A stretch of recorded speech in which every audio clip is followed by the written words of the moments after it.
Comment le nouvel iPhone 11 Pro d'Apple se compare à son plus grand rival, le Galaxy S10 de Samsung?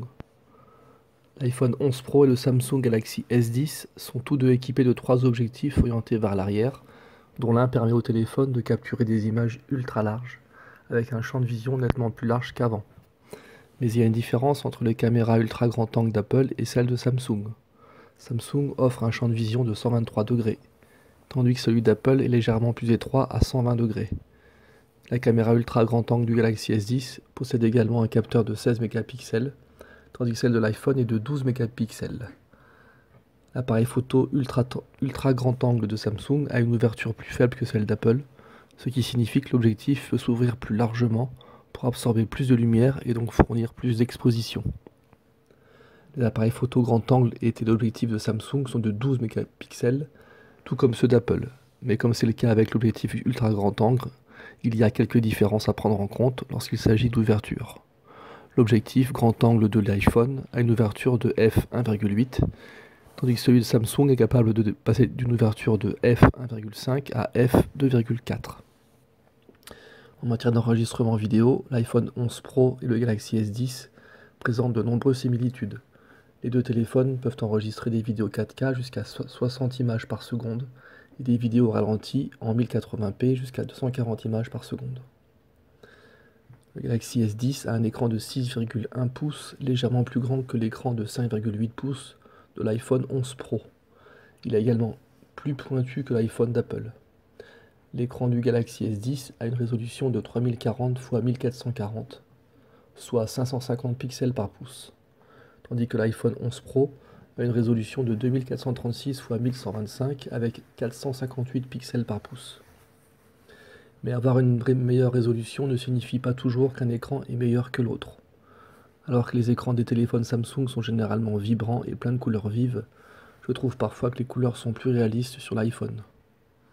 Il est impossible de dire quel téléphone offre une meilleure expérience de visualisation sans passer beaucoup de temps avec chacun d'eux. L'iPhone 11 Pro et le Galaxy S10 ont des points communs en ce qui concerne leurs appareils photo, mais Apple et Samsung ont adopté des approches différentes en matière de conception. La plus évidente de ces divergences concerne les écrans des appareils. L'iPhone 11 Pro a toujours une encoche près du haut de l'écran pour l'appareil photo et les capteurs de reconnaissance faciale.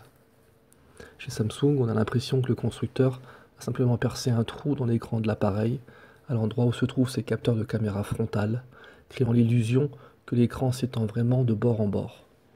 C'est une esthétique beaucoup plus épurée et minimaliste que celle d'Apple, ce qui rend l'encoche de l'iPhone d'autant plus intrusive. L'arrière de ces appareils se distingue par une apparence et une sensation différentes. L'iPhone 11 a un nouveau fond texturé mat qui le rend plus facile à la saisie et moins sujet aux tâches d'empreintes digitales. Le Galaxy S10, comparativement, a un dos plus brillant qui semble plus fragile. L'iPhone 11 Pro est un peu plus lourd que le Galaxy S10, 188 grammes au lieu de 157 grammes pour le S10. L'iPhone 11 Pro est disponible en 3 options de stockage, 64, 256 et 512 Go, tandis que le Galaxy S10 n'en propose que 2, 128 et 512 Go. Si vous optez pour le modèle le moins cher, vous obtenez 2 fois plus de stockage avec le Galaxy S10, 128 Go avec le S10 contre 64 avec l'iPhone. Le téléphone de Samsung a également une fente pour carte micro SD qui vous permet d'ajouter 512 Go supplémentaires de stockage amovible pour un coût minime.